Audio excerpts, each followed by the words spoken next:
Good evening. It is 7 p.m., but nobody has joined yet, so we will wait a couple of more minutes before we start.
Good evening to week 11 of the live sessions for Fundamentals of Additive Manufacturing Technologies. I am Sourav Goswami, a PhD candidate in the Department of Mechanical Engineering at IIT Bombay. My PhD research is based broadly in the area of additive manufacturing, and I'll be your TA for this course. So we'll start the session with a recapitulation of the contents that were covered in this week, which will be followed by some illustrative problems, which will help to clear our concepts as well as help us solve the assignments that are due this week. And again, for seamless communication, I would request that you do not unmute right away, rather, you raise your hand and I will call out your name, in which case you will unmute and speak. If for certain reason I'm not able to see your hand raised, you may then unmute and state your question or your doubt. And otherwise, please remain muted at all times. That will help us communicate seamlessly and it will be for the benefit of all. So, in the first lecture this week, Professor Kapil covered the laser beam based powder additive manufacturing processes, and these are the broad areas that were touched. So, fundamentals of the powder bed AM technique itself, the machine architecture in terms of the various subsystems, classification of the systems, introduction to selective laser sintering. Please take note of this word sintering. This implies that the feedstock, which is in this case mostly the powder feedstock, is not really melted but just sintered. And we'll talk about this in more detail in the upcoming slides about direct sintering and indirect sintering. So, this is the classification of the powder based AM processes. So, we have already covered the powder feed additive manufacturing processes in the previous weeks. Now we're looking at the powder bed based additive manufacturing processes. This implies that here, rather than being directly fed into the region of interest by, say, some carrier gas, the powder will actually be available in the form of a bed, similar to how the resin was available in the vat photopolymerization process. And upon this powder bed, we will be depositing, say, in one case, either the binder, or in other case, it will be scanned by some energy beam to actually realize the part in each slice. Now, when we talk about the energy beam-based powder bed additive manufacturing processes, the beam can be of two types. Either it can be a laser beam or it can be an electron beam-based powder additive manufacturing setup. Of course, the requirements as well as the quality and characteristics of the part developed by these systems will be different, and we'll talk about more about them in this lecture. And specifically for the laser beam-based additive manufacturing processes, we can either have a selective laser sintering, where, as we discussed, the temperatures do not actually touch the melting points. Rather, they would be, say, some zero point 0.6 to zero point 0.8 times the melting temperature, or 60 to 80% of the melting temperature. Of course, this is just a general range. It may be there may be a slight variation in this range.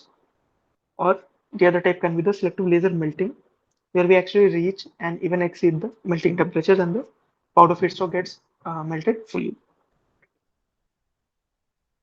Now, this slide presents a very brief history of the powder bed based laser additive manufacturing processes.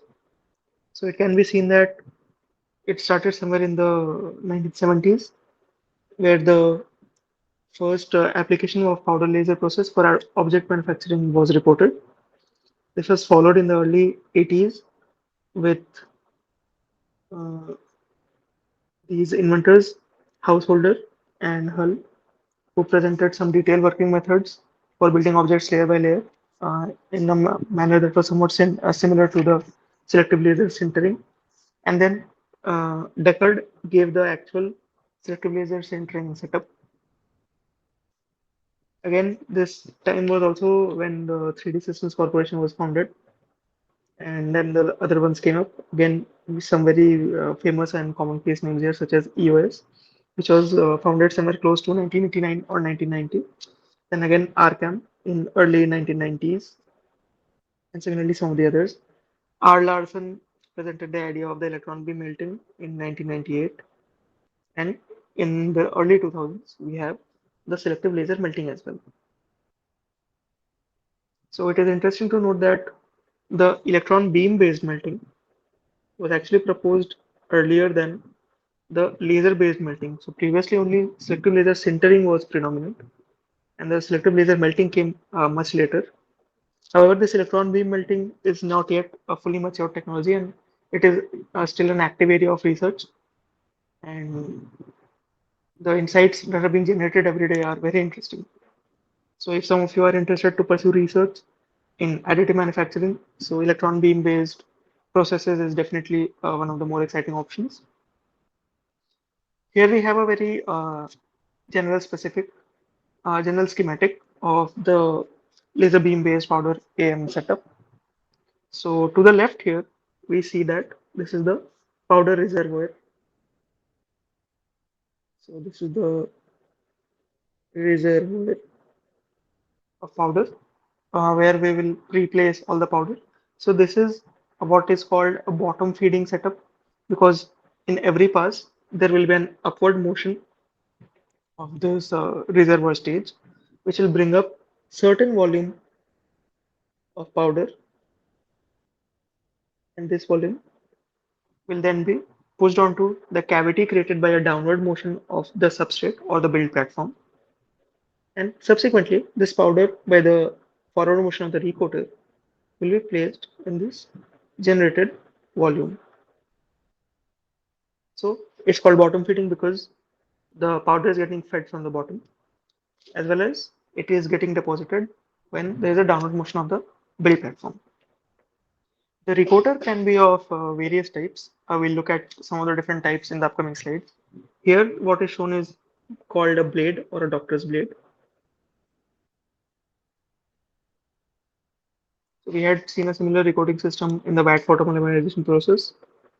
And apart from this, we may also have roller, which may have, say, either a counter-rotating or forward-rotating motion, and each will have its own implications. We'll talk about them in detail.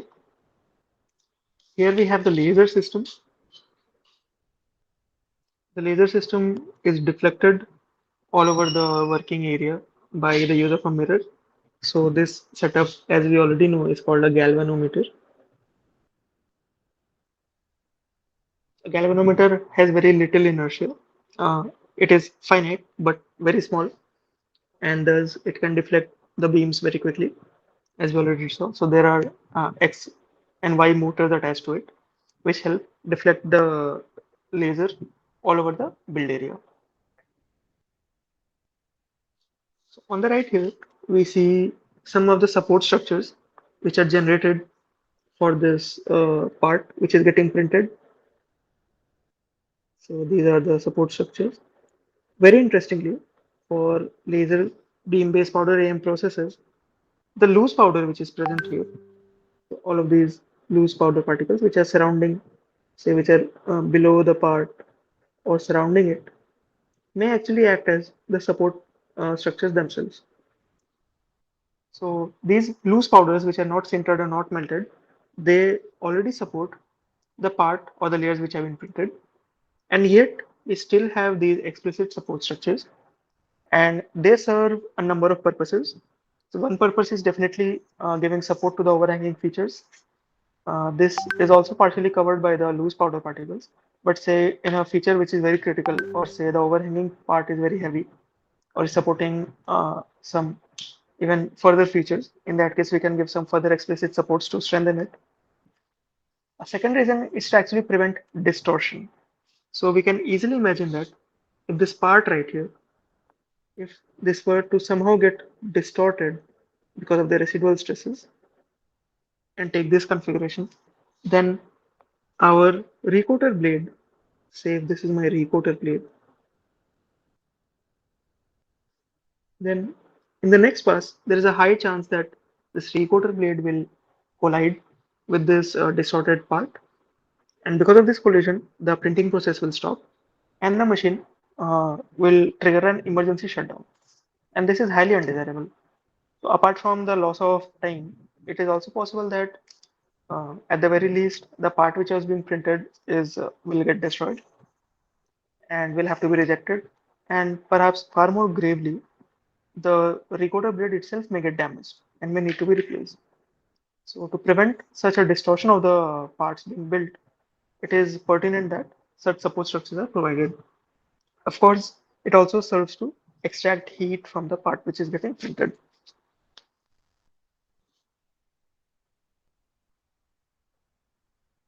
Now, in terms of the joining mechanisms, there are three most common ones or three broad categorizations. First is the centering.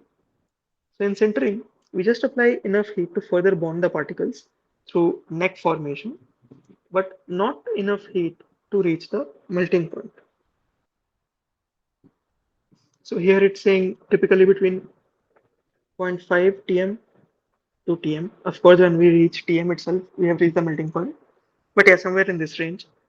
So the heat is just enough to center the particles through diffusion and necking, and there will be the transfer of the say, whatever material we have, the material atoms across this neck by diffusion. But still, the substance will not reach any molten state, and thus it will still be a solid state process.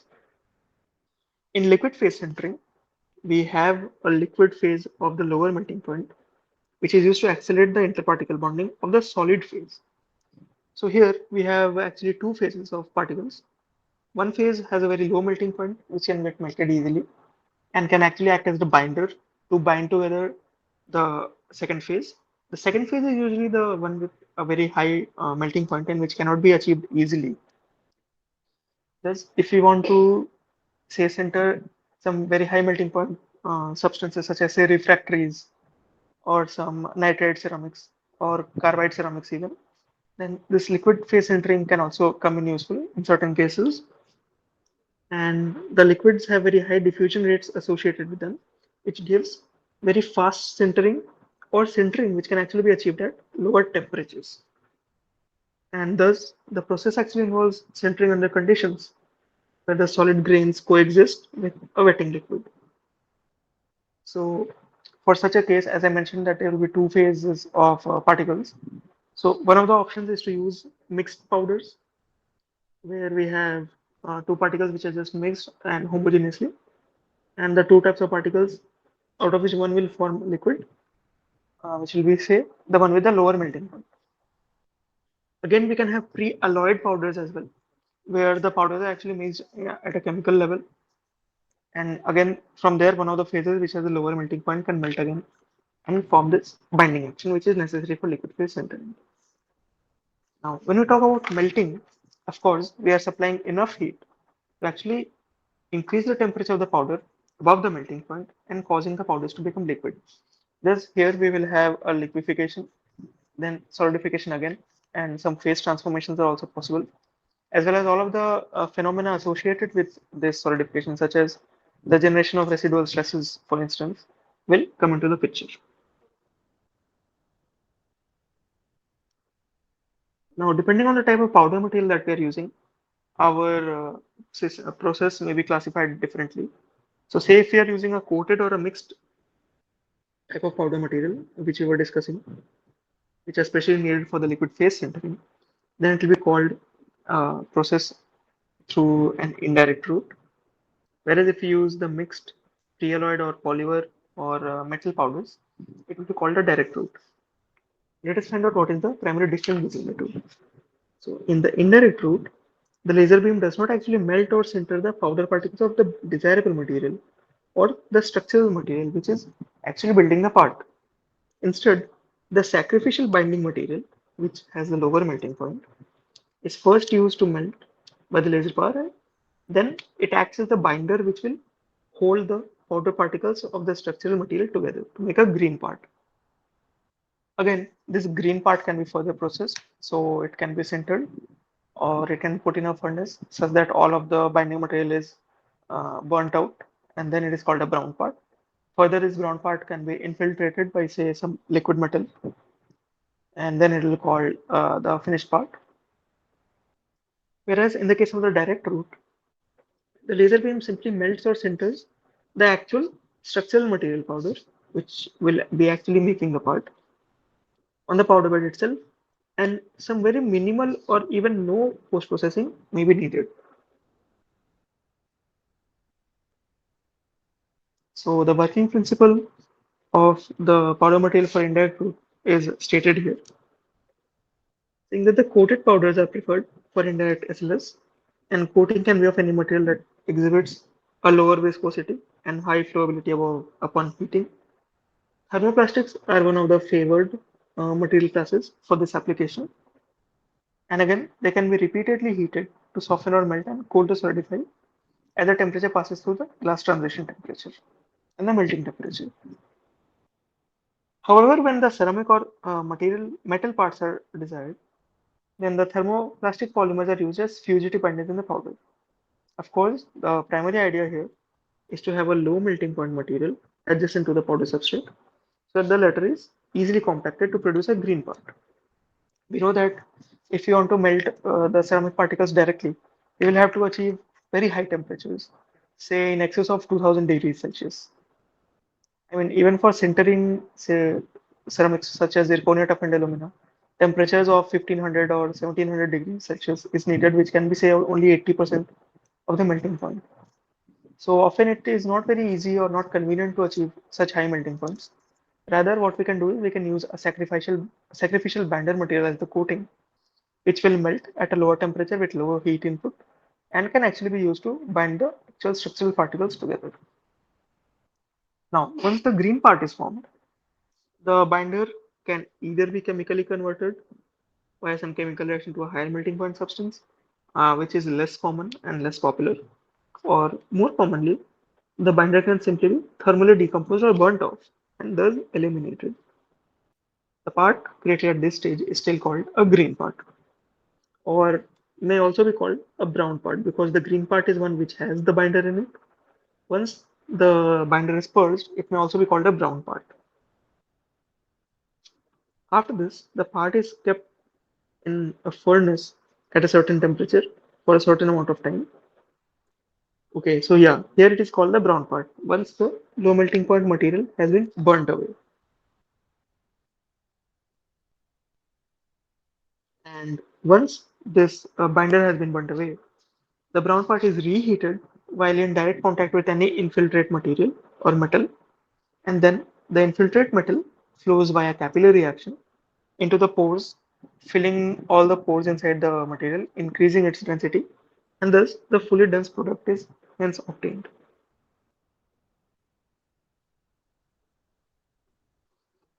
Now, in contrast to conventional sintering, no compaction pressure is used in this case. And thus, the green parts will have low density as we're not giving any compaction pressure. They are free to center.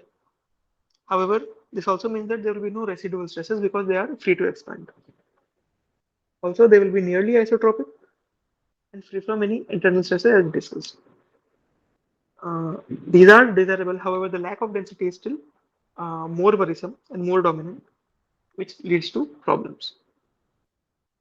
For instance, a part which is very less dense can actually distort during post-processing in a furnace, or it can get damaged during cleaning and handling, say when we are actually transporting the green part to the furnace for further burning away.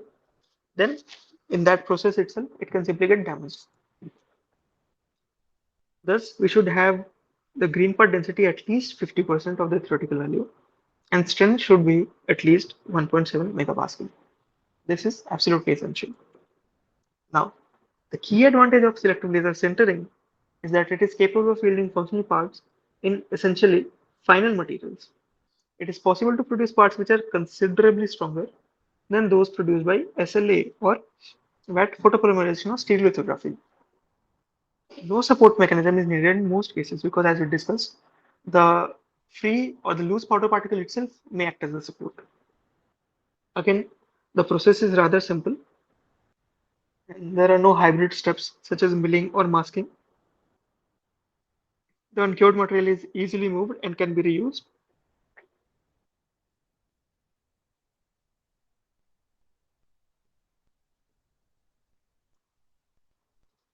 So this slide shows the powder material for the indirect route.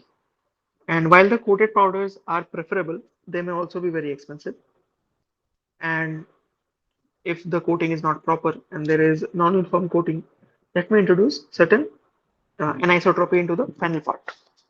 Now, the second possibility, which is low cost, is to actually mix the high melting point particles with the low melting point particles by any homogenization means, such as, say, a ball milling step. And in this case, the low melting point particles are of smaller size compared to the high melting point particles. And this gives the additional advantage of a very high packing density.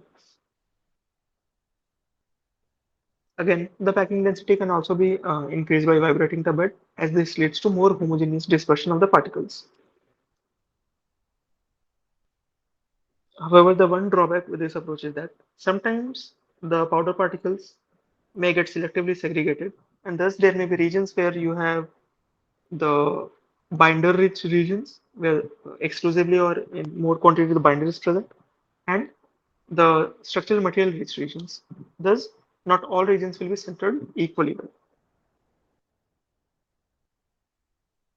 Now, when we're talking about the direct route, the polymers are an example which are processed directly as they are low melting point materials, so we do not need any additional binder, whereas polymers themselves are used as binder for some other metals or ceramics. However, in the early stages of this technology, the mixed or pre-alloyed metal particles are used. And this is mainly because of the balling defect, because of the low power lasers which were present earlier. And how this led to a problem is because of low power lasers, the sintering necks are formed with a very limited liquid amount, and these necks are very small. The molten material in the focus spot area of each point tends to aggregate into a single coarsening sphere rather than spreading around uniformly. And the diameter of this region is approximately equal to the diameter of the laser beams. Thus, we might observe in certain cases that despite maintaining the same or constant process parameters, in certain cases, we may have a total absence of sintering and neck formation, whereas in other cases, the adequate neck formation may be observed. So in this case, as it is very clear, there is no centering and there is no contact between the adjacent particles, and thus there is a crack or porosity present here, and the part will simply fail because of lack of fusion.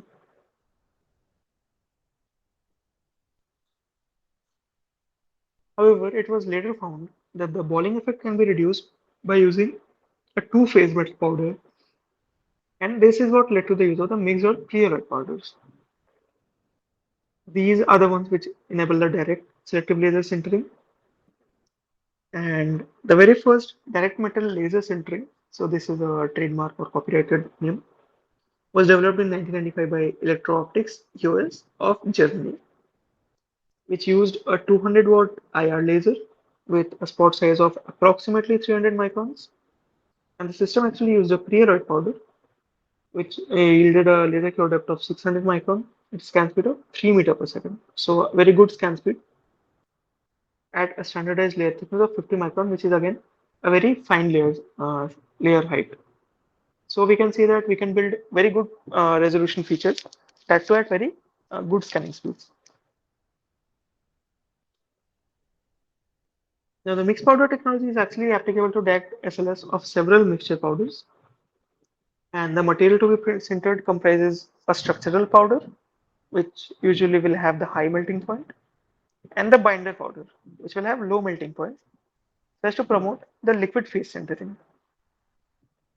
Sometimes even a fluxing or wetting agent may also be used to improve the wetting characteristics.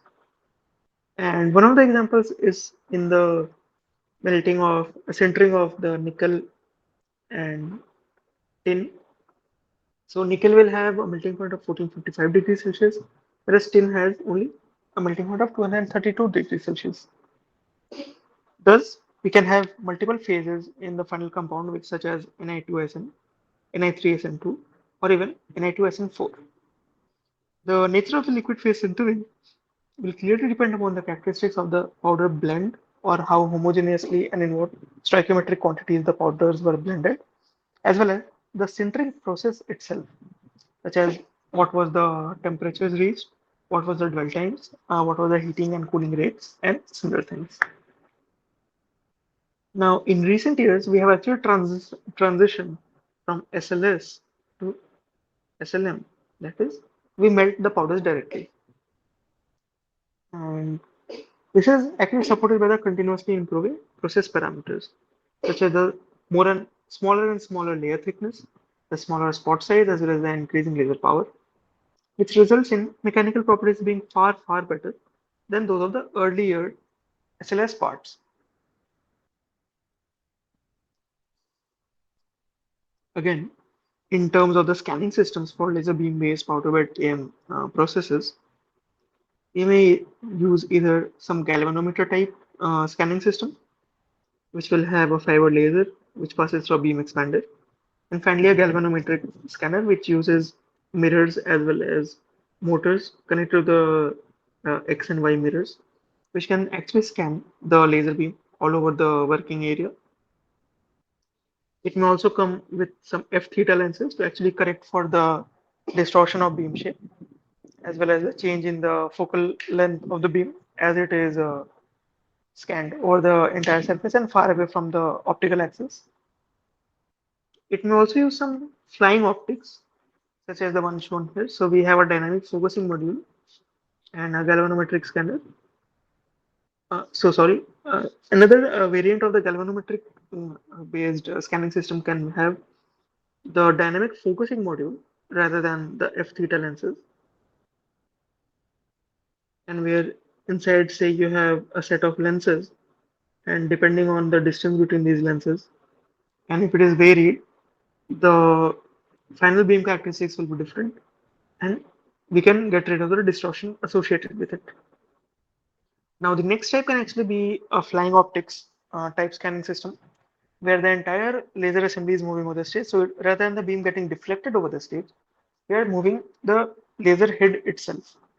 So the advantage is that we will not need any correction lenses, or there will be no stigmation, neither any distortion in the beam shape.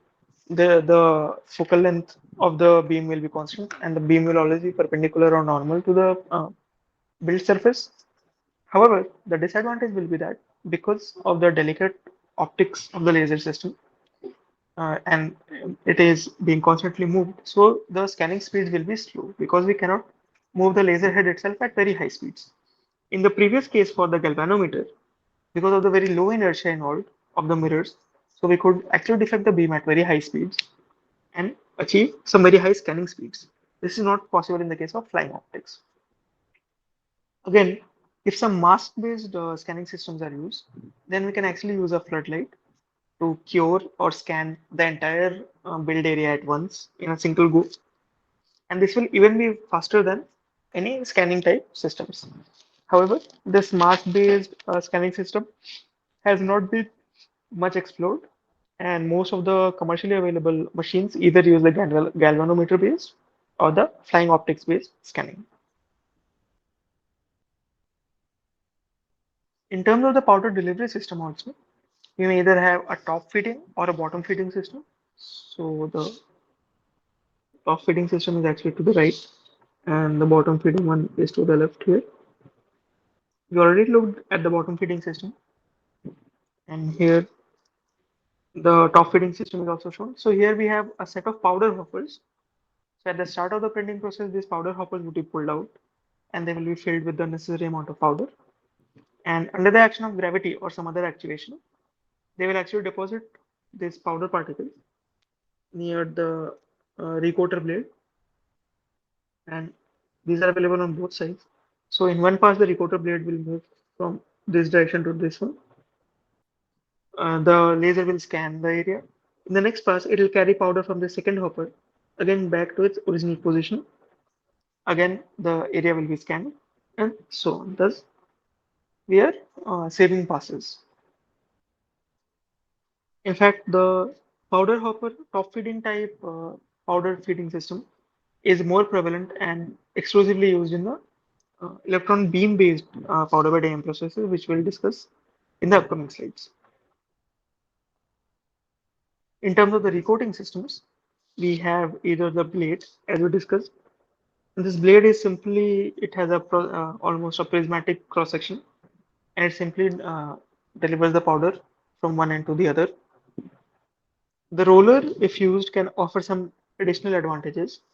Number one is that if you are using a forward feeding roller, it can also be used to actually compact the powder particles and increase the packing density. This increase in the packing density will reduce the shrinkage obtained in the final part, as well as it can get rid of the smoking effect, which we'll discuss in the upcoming slides. If a counter-rotating roller is used, that is, the direction of translation of the roller is still in the forward direction, but it is rotating in the counter direction. In this case, a greater flowability of the powder particles can be obtained, and thus, even if our powder feedstock, though ideally it should be perfectly spherical, and there should be a distribution of the powder particles rather than using powder particles of only one size. But even if the sphericity of the powder particles is not so high, this counter-rotating roller can actually ensure that they still have a high flowability and they are distributed evenly and homogeneously across the build area.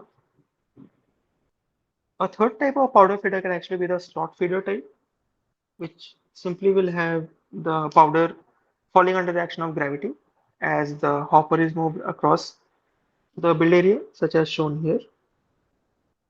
However, in this case, the accuracy will not be as high as some of the other systems.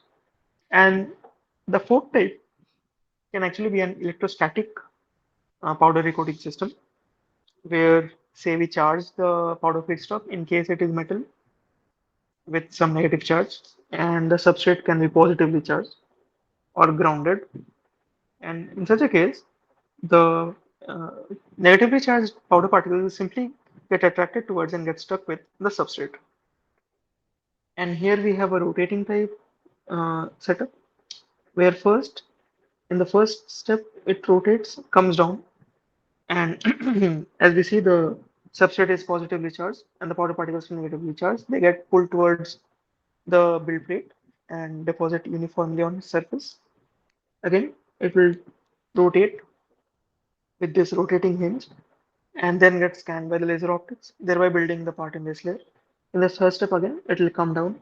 Again, the current will be established between the two. One will be positively charged, one will be negative, and they will get attracted. The powder particles will again arrange themselves uniformly on the build plate, and this process will thus continue. As we were discussing, so if a counter rotating roller is used, then we can have good flowability.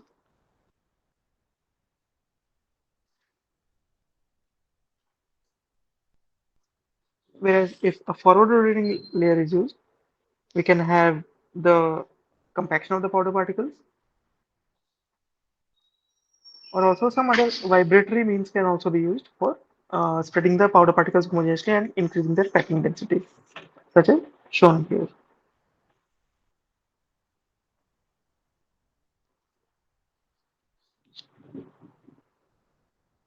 Now, this slide actually shows some guidelines related to how, if you are printing multiple parts or even a single large part in a powder bed based laser additive manufacturing machine, what can be some of the orientation of the design guidelines or process guidelines so that we can avoid defects.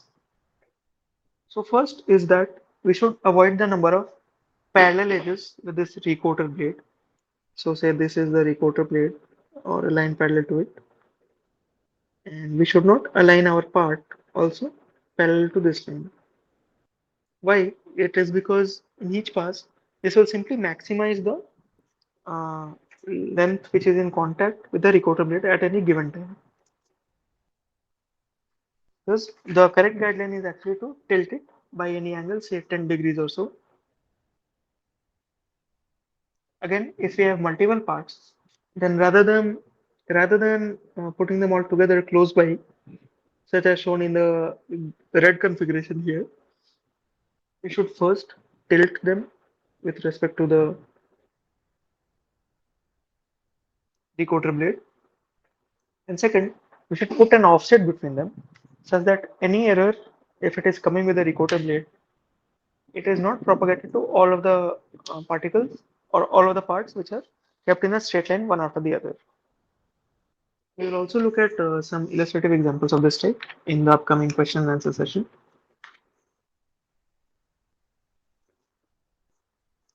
The build atmosphere of a laser beam based powder machine can have an inert atmosphere where we are constantly purging any inert gas, such as, say, argon, or in certain cases, if not such a high grade of purity is required, then even nitrogen, or in certain electron beam based systems, when helium is purged, or that is for some separate reasons, which we'll discuss.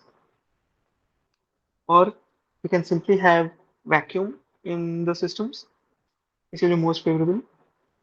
And also, the vacuum will ensure that A, there are no, say, absorption of gases and gas-induced porosities in the part, and B, especially in electron beam-based systems, it is already highly required to use vacuum, both in the gun chamber and in the working area. However, if you are working with certain materials such as polymers, which are not really uh, susceptible to oxidation or where the temperatures achieved are not so high, then we may also work with an open environment.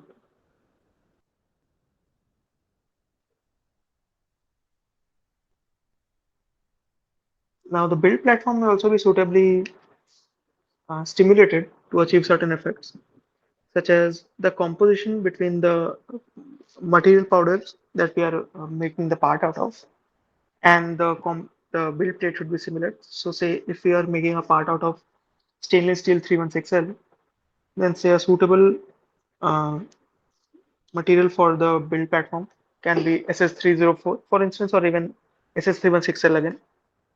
This is to ensure a good continuity of material properties across this first interface that will be forming, so that they have similar coefficients of thermal expansion, similar thermal diffusivity, similar melting points, and other things. Again, the build platform can actually be preheated to minimize the thermal gradients. We know that because of the last thermal gradients, the build parts may have residual stresses in them. This can lead to warping or fracture in the long run. Thus, if the build platform is preheated to any temperature, this can actually help to reduce the thermal gradient between the part or the layer which is getting deposited and the build plate, thereby reducing the residual stresses. Of course, they cannot be totally eliminated, but they can be definitely reduced here. As well as the area of the build platform can have different applications. So if we are using multiple lasers, we can use a very large build platform, or if we are using flying optics, then the build platform can be considerably larger. However, using just a galvanometer, the scan area will of course be limited, thereby limiting the size of the powder bed or the build platform.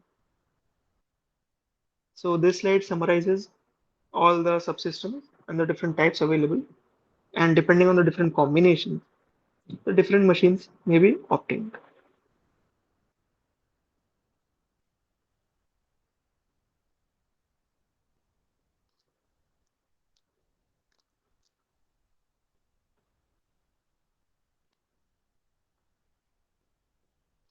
Here we also have a schematic of a hybrid a laser beam based powder AM system, where first we have the squeezing or the recoater blade, which deposits a layer of powder on the pre-built layer of the substrate.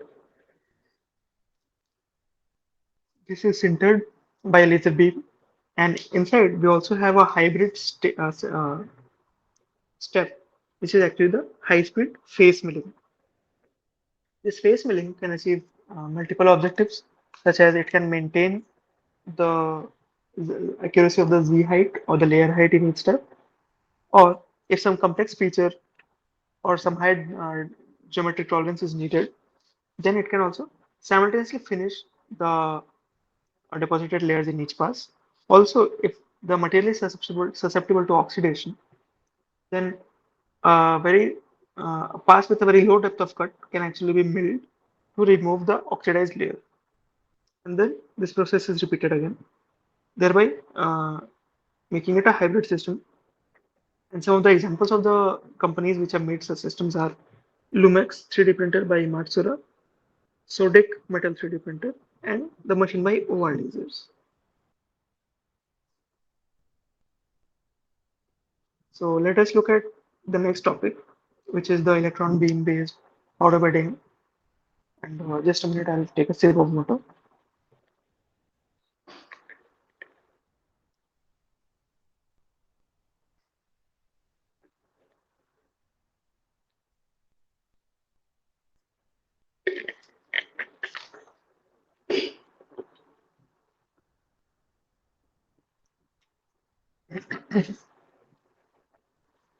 So let us continue with the electron beam based powder bedding. And the major topics that we'll be touching are the additive process itself, the working principle and the subsystems, the process cycle or what are the steps involved, the powder material, the scanning system, some of the challenges which are associated with this evolving technology, and of course the beam powder interaction. So we already looked at this classification before, and we covered the selective laser sintering and the selective laser mentoring, which are both variants of the laser beam based powder bed AM processes. Now we are looking at the electron beam based powder AM. So here the schematic shown, while similar,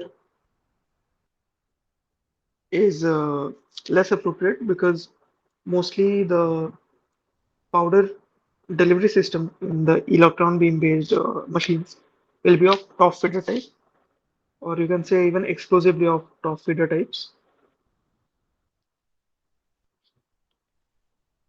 But otherwise it is quite the same.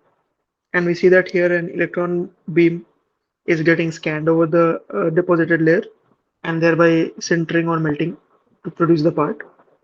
Here a current exists between the substrate and the electron beam gun to complete the circuit and the flow of electrons. Thus, because of the need for this circuit, mostly the metallic particles or the metallic powder feedstock is used as the material to be built here, because otherwise the electrons will not get conducted and the circuit will not get completed.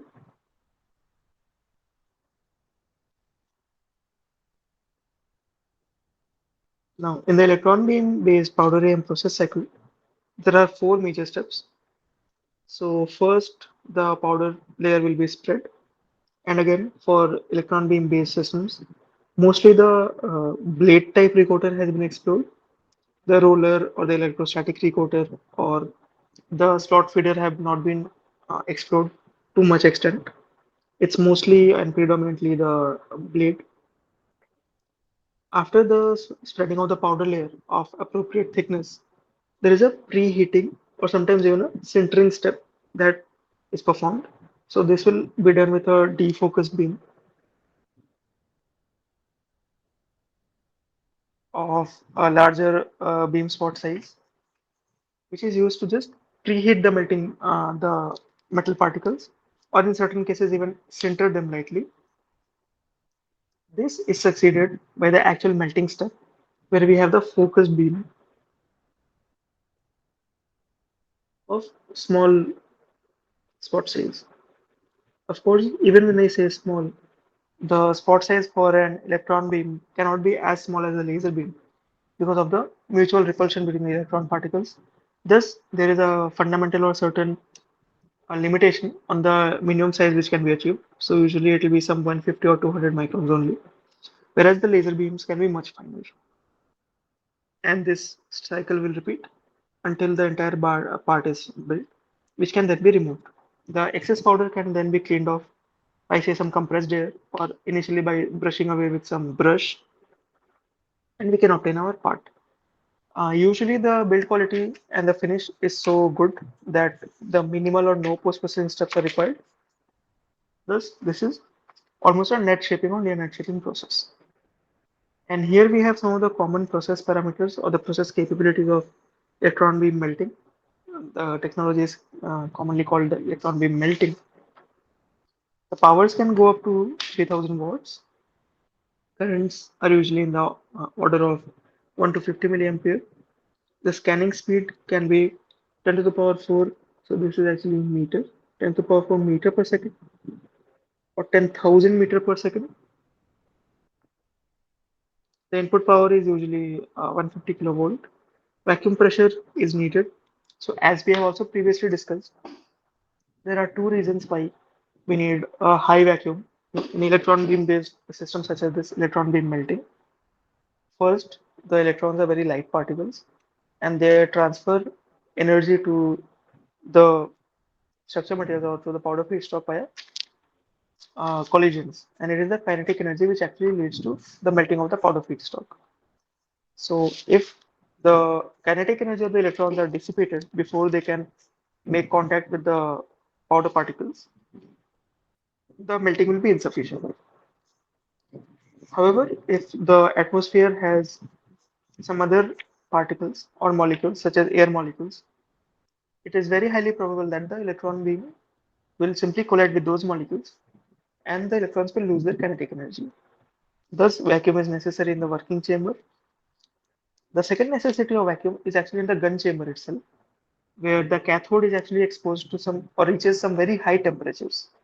And at such high temperatures, if air or other oxidizing molecules are present in its neighborhood, then the cathode gun will simply get oxidized and its life will be severely affected, or it might also lead to some hazardous reactions. So these are the reasons why vacuum is very important. The layer thickness can be in the odd range of 10 to 150 microns. We can have very fine layers as well as somewhat coarser layers if you want the deposition times to be less. The roughness is of the range of 20 to 200 micron. So this is actually 200 micrometer. And the beam diameter, as we discussed, can be only some 100 to 350 micron only. Now we have already looked at the powder manufacturing methods in our previous session, but we'll still just take a very quick glance. So here the categorization is somewhat different. The powders can be made by pulverization, which is by mechanically milling them to finer sizes, and the bulk material is crushed and ground mechanically to form a fine powder. The powder is fine, however, the shapes are irregular, and this irregular shape will actually reflect in the flowability of the material as well as in the density, and also some defects or powder uptake as well, gas uptake. The second method is by electrolysis, which can help to produce some very fine powders. However, it will be very slow, and if the application is very sensitive, such as say some biomedical application, then this process can be used. Or gas atomization, where the molten material is converted into droplets. These droplets are further solidified into the powder, and they will have the regular and spherical shape. Of course, even in gas atomization, so we have three classifications: water, gas, and plasma. Plasma atomization has the powders with the finest morphology as well as the best metallurgical properties, and it is the predominant technology used by the arc and powder manufacturers. Again, we have discussed how the powder particles will not just have a single diameter, or they will not all be particles of a single size. Rather, there will be a distribution. So we will have certain particles of small sizes also, say some 25 microns over here, or 30 microns, as well as we will have particles of larger size, such as 110 microns over here. Most of the particles, however, will lie between the 60 to 80 range. However, the necessity of the smaller and larger particles is actually to maintain a very high packing density. So if we only have particles of the same size, the contact between them will be less, as well as the packing density will not be so good. However, if we have some further smaller particles which can take up these empty spaces, then the packing density can be significantly improved.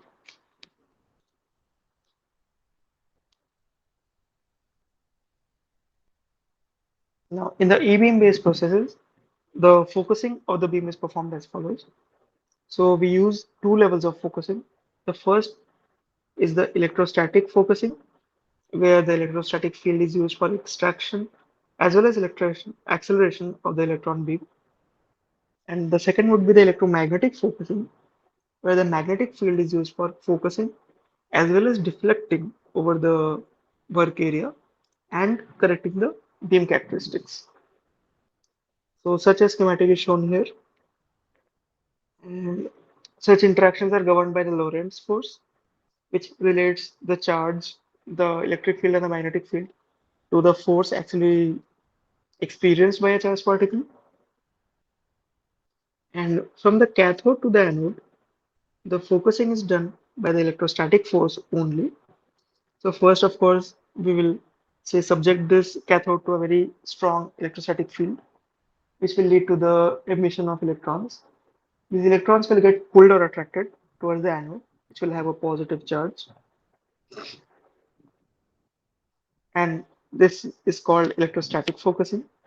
Now, once they are past the anode, they will start to diverge again because of the mutual repulsion between the electron particles. And to focus the beam again, we use some electromagnetic fields to uh, converge the beam diameter.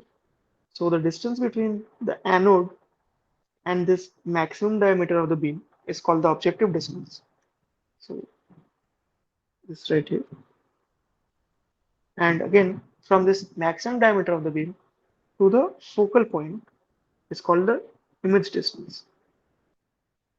Of course, as we know, if you continue to go below, the beam will diverge again.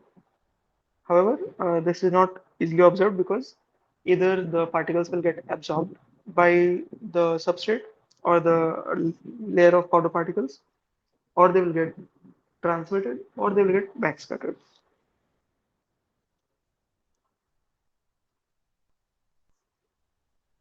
So in the first stage of focusing, the magnitude of the electron's velocity increases due to the electric field, and in the second stage, the direction of the velocity changes, whereas the magnitude will remain the same. So the velocity or the accelerated velocity, whatever the electron obtains, is only in this region. Once it has crossed the anode, only it will be accelerated by the change of direction, but not in change of magnitude of the velocity. Of course, the equation correlating the focal distance to the acceleration voltage, the magnetic field, the width of the focusing coil, as well as the mass and charge of electrons is given here. And we will find that some of the quantities are fundamental and cannot be changed. Also, for a machine, we will not change the width of the focusing coil once it is installed. So it is only the acceleration voltage and the magnetic field which we can modulate and actuate to change the focal length. Now, as we discussed, the forces in this case are actually the Lorentz forces, and it is a Lorentz interaction which governs the motion of these electron particles. So, depending on the magnetic field that we are applying, the direction of their direction can be changed. Speed, of course, remains constant when it crosses the anode. And I will not go much into the derivation, which has been covered already by Professor Kapil. The interesting thing to note here is that because of the such high speeds by which the electron beams can be scanned, which we saw are some 10 to the power 4 meter per second or 10,000 meter per second, it's not at all necessary that the electron beam has to move in straight lines. So it can also move in this circular path. So first this circle was traced, then it moved a little ahead, and the second circle was traced, and so on and so forth.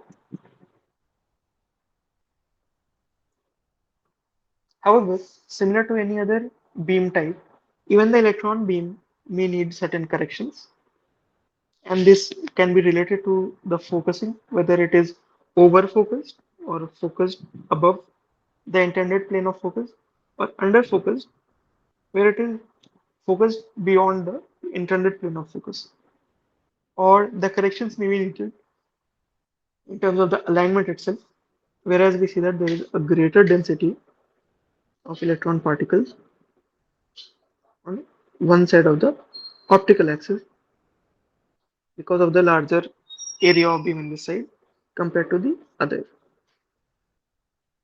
So the beam is simply aligned in one direction and not really falling centrally.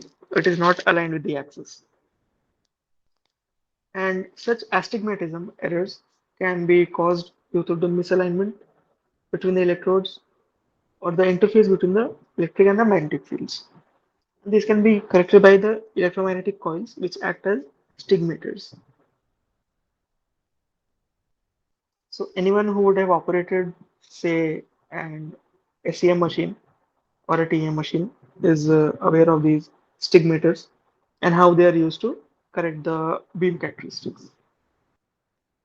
On the right here, we also have a schematic of the quadrupole stigmator, which is actually used to control the beam distortion as well as the beam alignment. And here we see how the astigmatic aberration, where the cross section of the beam gets distorted or changed, is corrected. So here, from an elliptical cross section, we get a circular cross section again. And this can actually be seen as the beam coming at the center when it is a circular cross section. And the further away it moves, not only does the beam shape change, but the beam size also changes.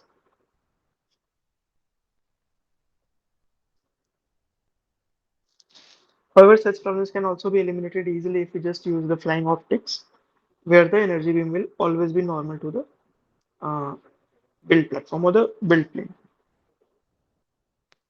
The challenges or the major defects which are commonly observed in the powder bed based AM are one, delamination, which is because of the large temperature gradients, and this can of course be corrected by the preheating step.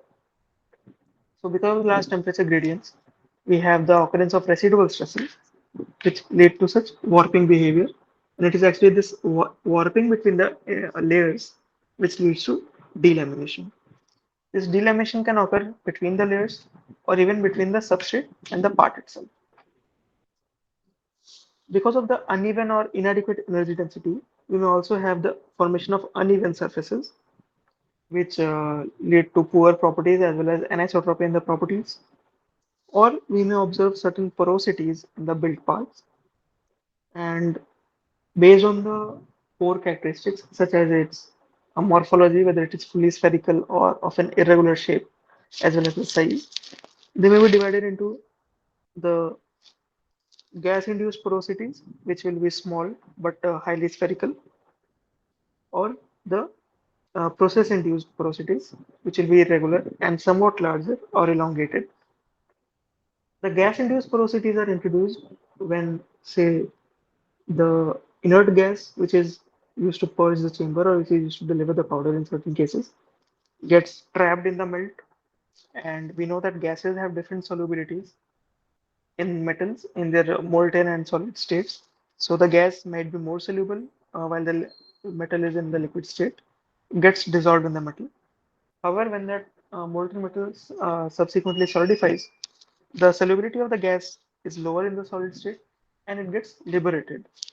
This liberated gas can get trapped in the form of a spherical bubble of gas, or after liberating, it can leave that spherical bubble behind, which is the spherical pore actually, and thus they are called the gas induced porosity. However, these sizes will still be small. The second type of porosity, which is actually because of a lack of fusion between, say, adjacent particles or between adjacent layers, will be regular and it will be far larger and elongated than any gas type of porosity. These are called the process-induced porosities. Again, another defect which can be commonly observed is the volume shrinkage. So, say in the case of low compaction of powder materials, where the packing density is not so good, before preheating step, we have this large volume of powder covered by the same mass of powder, whereas after preheating or after the melting step, it gets shrink. Thus, the correlation between the amount of powder that we deposited on the layer and the final part that gets generated is not the same. And such, some voids may uh, come into the part. Of course, one of the most common challenges is the smoking of the powder particles, where we see that when the energy beam, which is electrons in this case, is scanning the build area or the spread powder layers, the powder will simply explode or it will uh, combust as if and move away from the powder bed, as well as it will take away some of the adjoining particles, and it will be like a small explosion. So what can be the reason behind this powder smoking phenomenon? Some of the common reasons are that some water residue or humidity may exist in the powder feedstock because of improper storage, or it may be introduced during conveyance. And this water residue, when upon heating, gets converted to steam, and this gives this explosive character to the phenomenon. The second reason can be that when the electron particles or electrons are incident on the powder particles, because of the high momentum, their momentum may exceed the cohesive forces of powder particles themselves. Thus, upon bombarding the layer of powder particles, the particles may simply spread apart or bounce off from the uh, layer.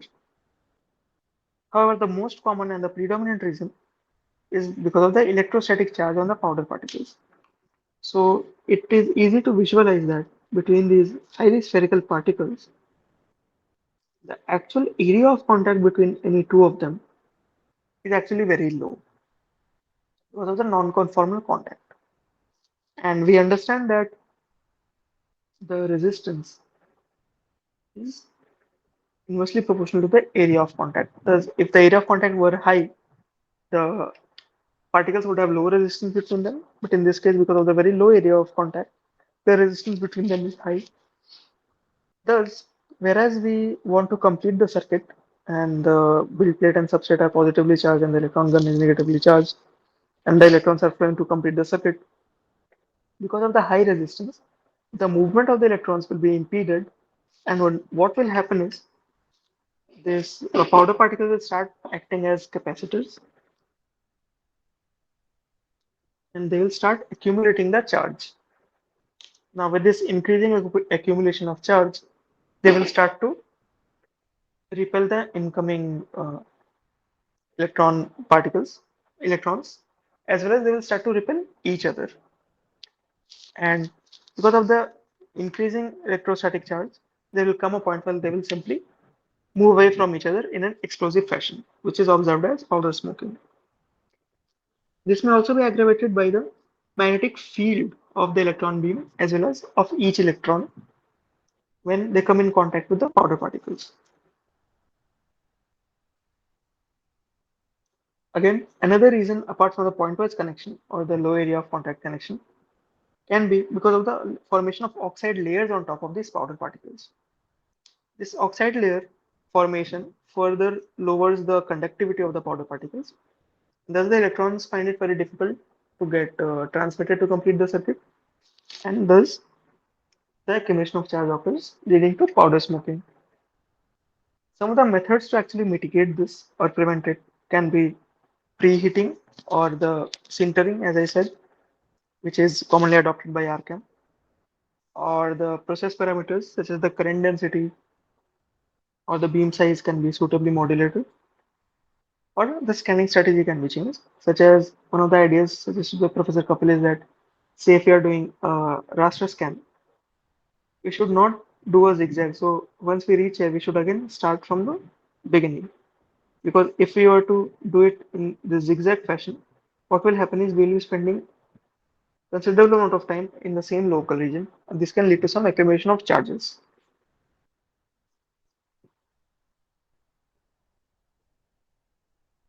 Now here we see the common profile of the melt pool which is generated by an electron beam system, and we find that this is not really similar to the one in the other processes that we investigated before.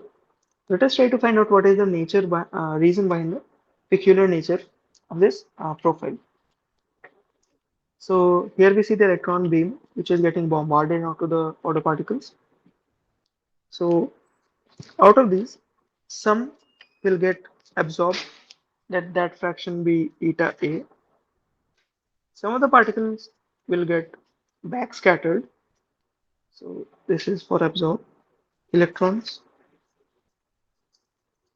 the backscattered ones,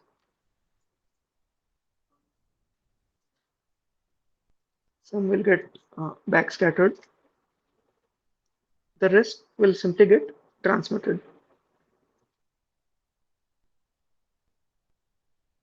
And if the material layer is divided, material is divided into certain layers of small thickness, such as in this case 15 microns, we see that in the first layer, when it is bombarded by the electrons, some will get absorbed, which is a very low number.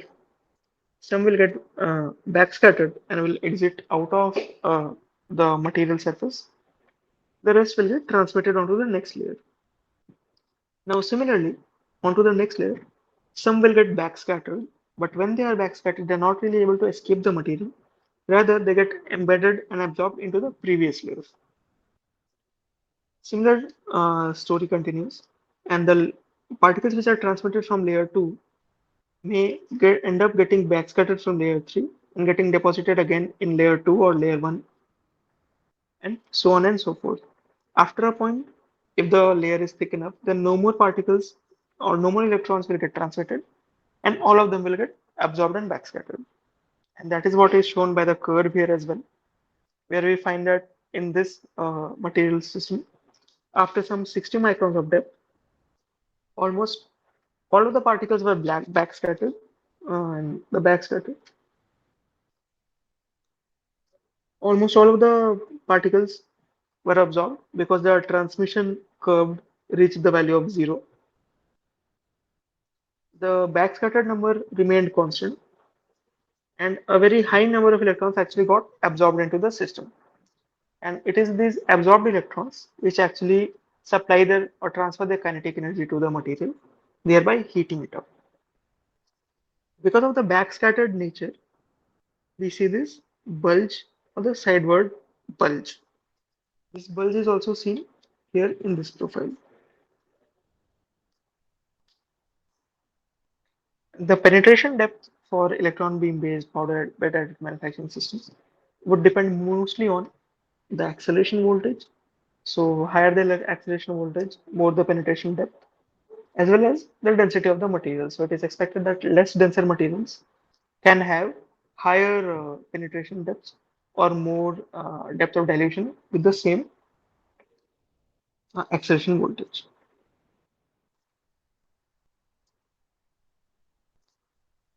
So that was the recapitulation of the contents of this week. Let us take a short break and we will reconvene at 8:30 and then we'll solve some illustrative examples.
So, welcome back, and let us resume. So, the first question is asking, what is the role of support structures in laser beam-based powder bed additive manufacturing?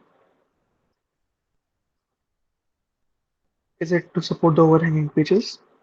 So, we saw how in these powder bed processes, say in a small volume, if this is the part that I have built, of course, this has certain overhang, but the loose particles which are actually surrounding this part will actually support this overhanging feature.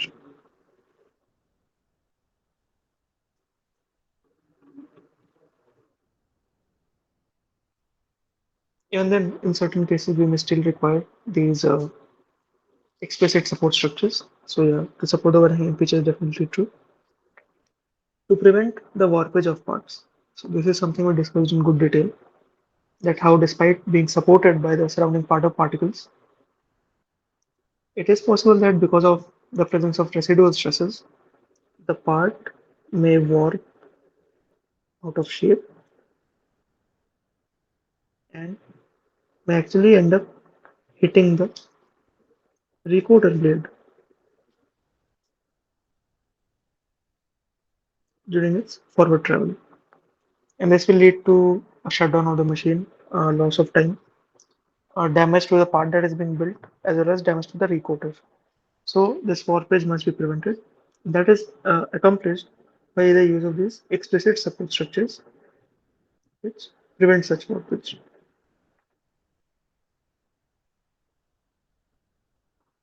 To take away heat from the deposited layer.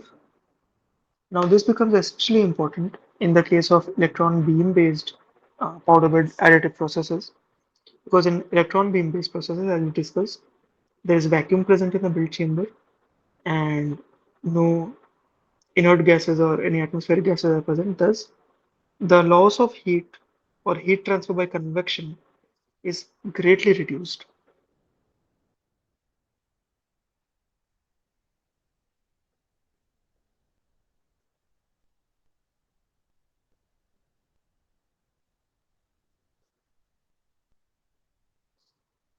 Thus, only conduction and radiation are the remaining modes of heat transfer. Thus, here the explicit support structures take away the excessive heat from this deposited layer, and thus this purpose is also served by them. Thus, all of the above are true, and option D is correct.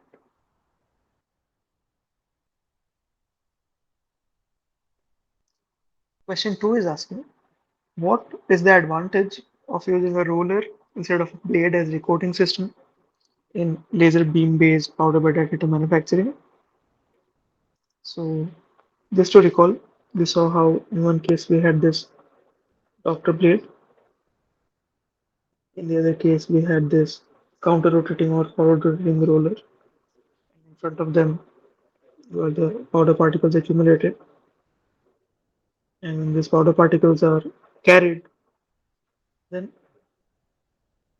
they are deposited in the form of the uniform layer, which is then scanned by the energy source.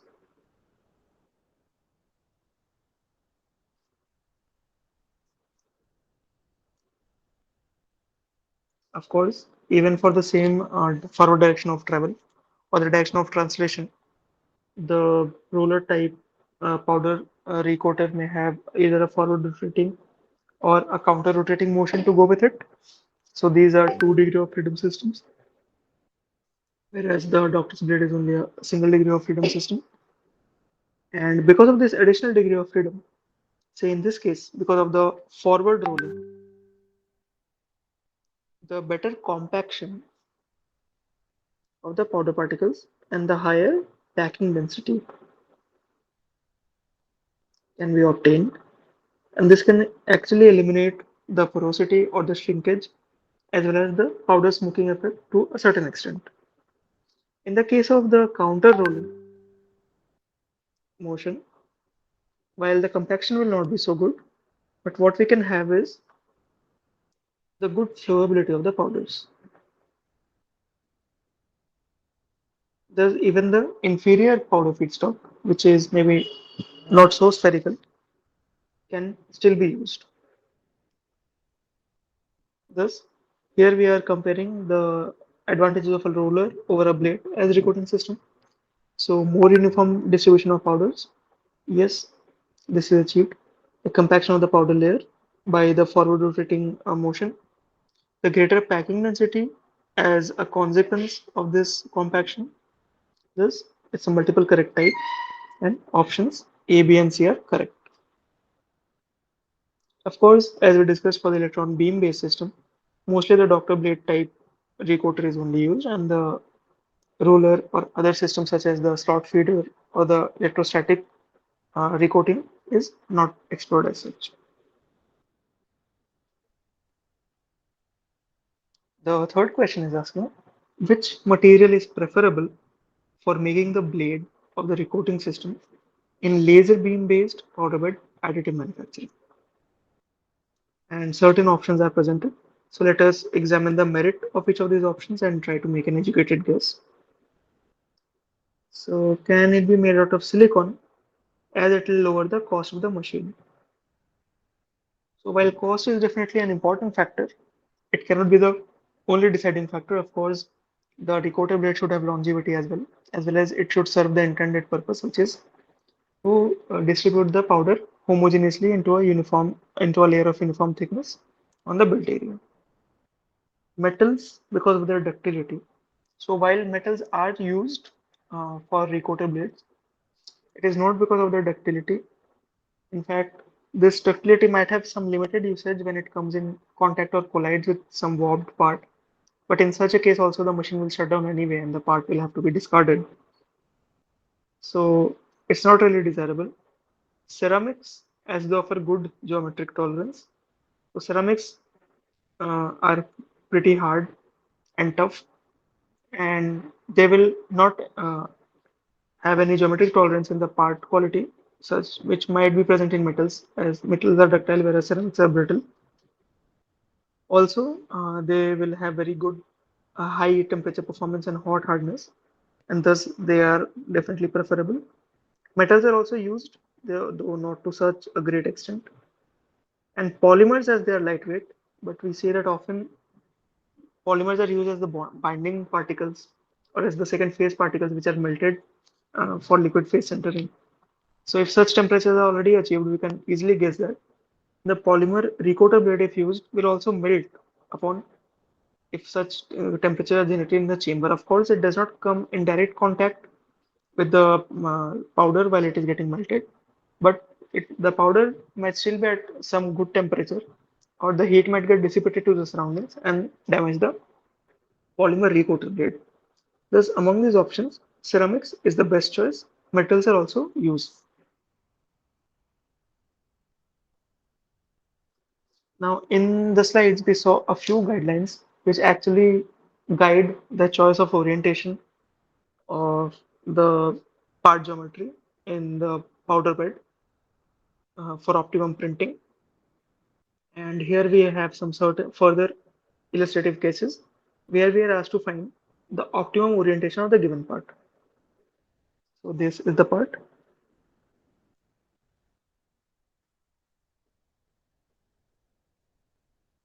and we are asked to orient it against the motion of the recoater in this direction. So one thing which we can clearly see is that here this face, both of these faces are simply parallel to the recoater blade. And we saw how that is a bad area and it should be avoided. So one of the principles which can be applied is that we minimize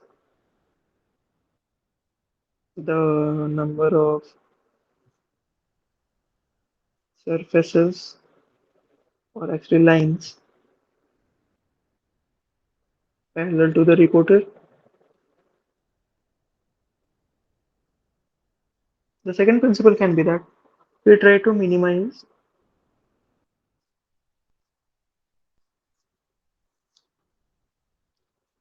the contact length or the length of contact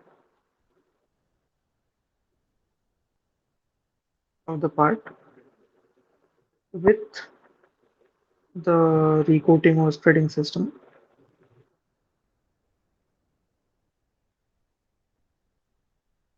at any instant. And we see that the thinnest dimension is this one right here. So if we were to just rotate it by 90 degrees in either direction,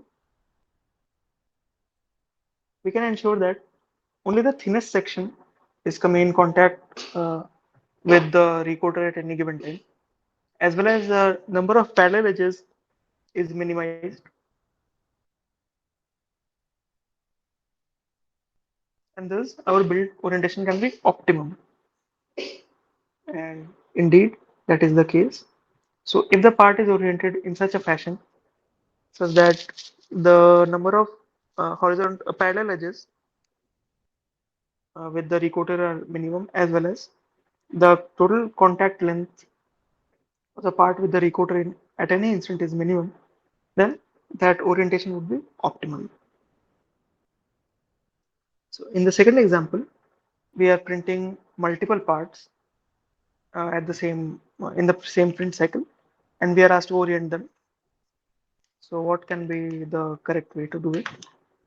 Here we again see two things. First, the points are oriented, all of them are parallel to the recoater edge, which is undesirable.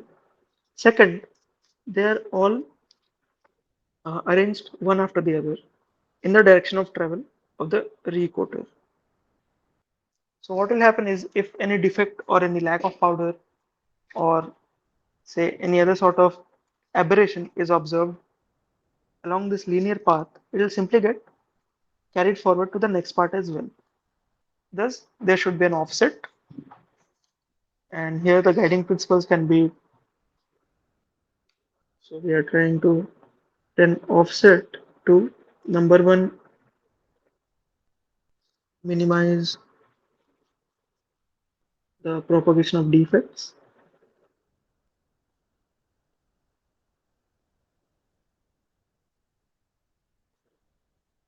and number two again, minimize the contact length or minimize the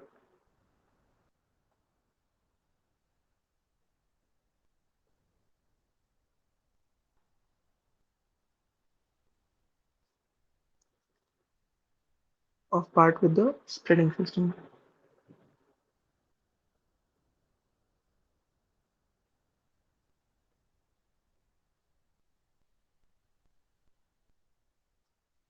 As well as we should try to minimize the number of parallel edges, which is already done in this case.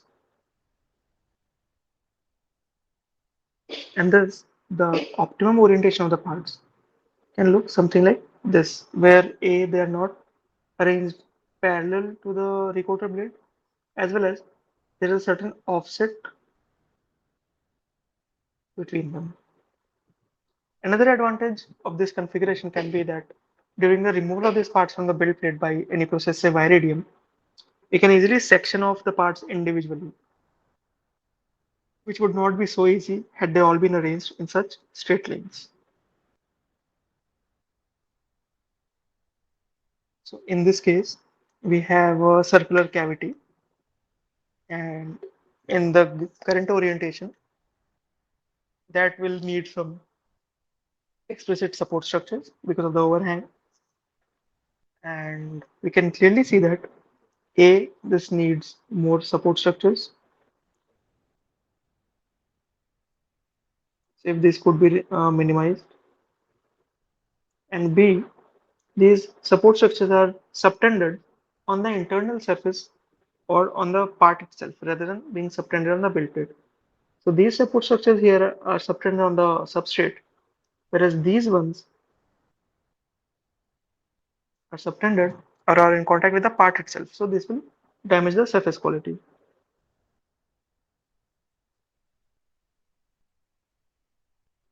So here our guiding principle can actually be the one to minimize the support structures.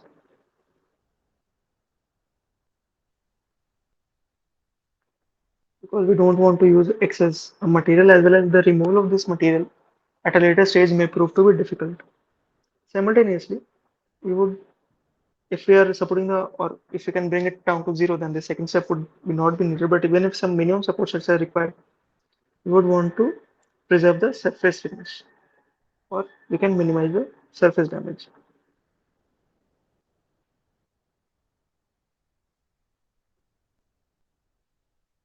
We can minimize the support on part surfaces. And one simple solution can be to just simply rotate this by 90 degrees such that the circular cavity is facing upwards, and then it will no longer require any support structures. The bottom will still do, but of course they are in contact with the substrate. So this can be optimum. As well as here we have already minimized the number of paddle edges. So neither of these edges are paddled with a recoater blade. So this is the optimum orientation.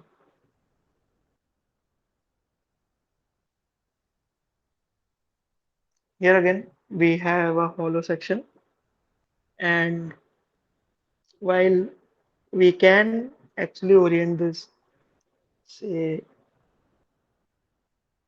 keeping the annular face, the normal of this circle pointing upward. So this entire thing lies in the plane of the bed. The difficulty it will provide is that the surface finish may not be so good, and we would need to find an alternative uh, way to print it. So one such way, which is different from, of course, simply placing it so that the normal of this circular cross section points directly upwards, can be guided by the principle of minimizing the post-processing effort. When I say post-processing, of course, it is to finish this surface on which we are dropping the support structure. In fact, this can also be a guiding principle for the previous case.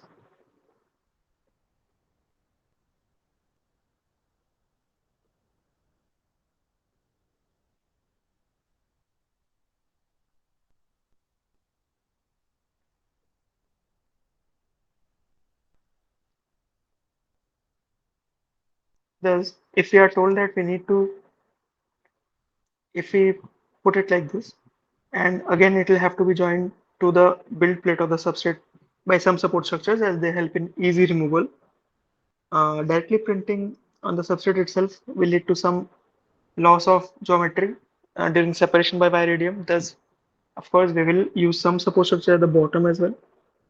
So say if this is the my part, even in this orientation, it will have some support structures which will be used for separation purposes. But then, because of the presence of these support structures, the surface finish of this lateral face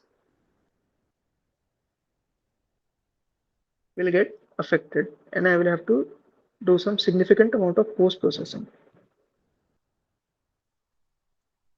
And if we are orienting it as given in the figure, that is vertically, then the support structures are again subtended on the part itself, which is again undesirable. What can we do?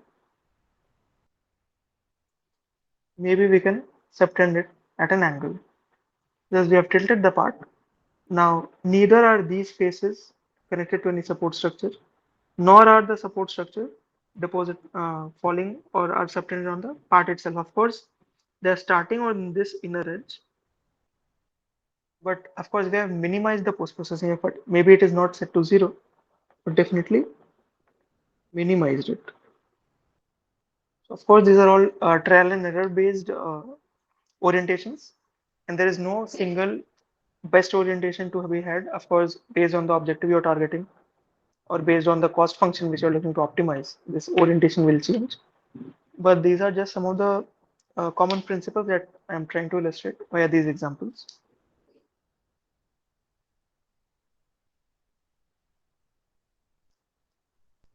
Again, in this case, we have to determine the optimum orientation. And here, what appears to be the problem? So, in this particular configuration, whenever we are printing it because of the prismatic structure or prismatic cross section, so this entire cross section will be printed in each layer. So in each layer we will have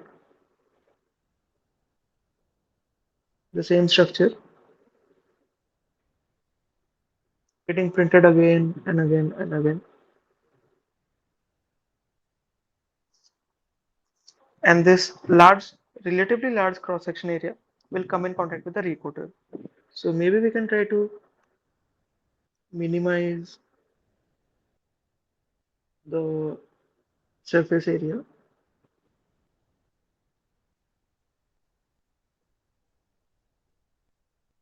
in contact with the recoater in each pass.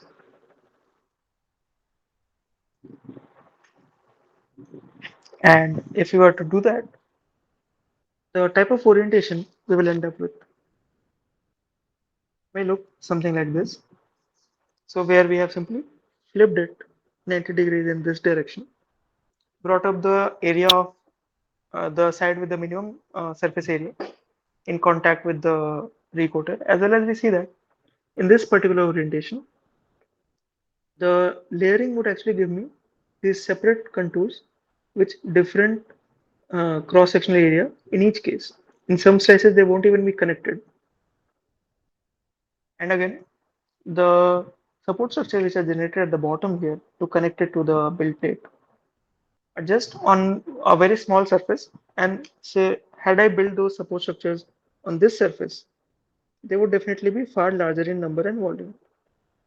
So I have both minimized the support structures as well as I have minimized the area of contact that was between the part and the recoater blade in each pass.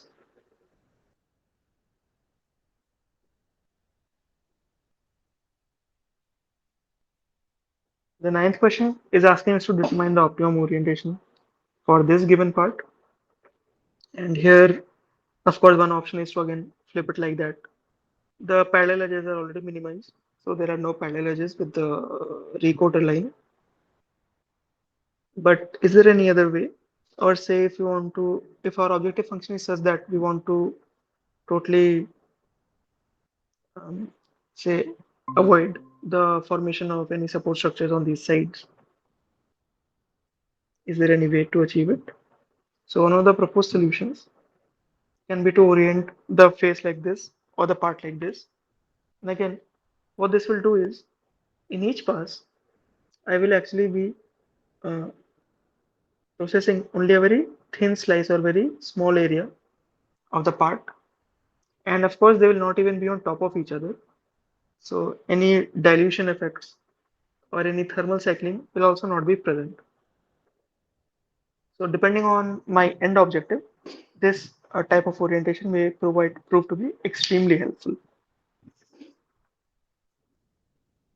So these are the questions that I had for this week. And now I would be happy to take any doubts or questions.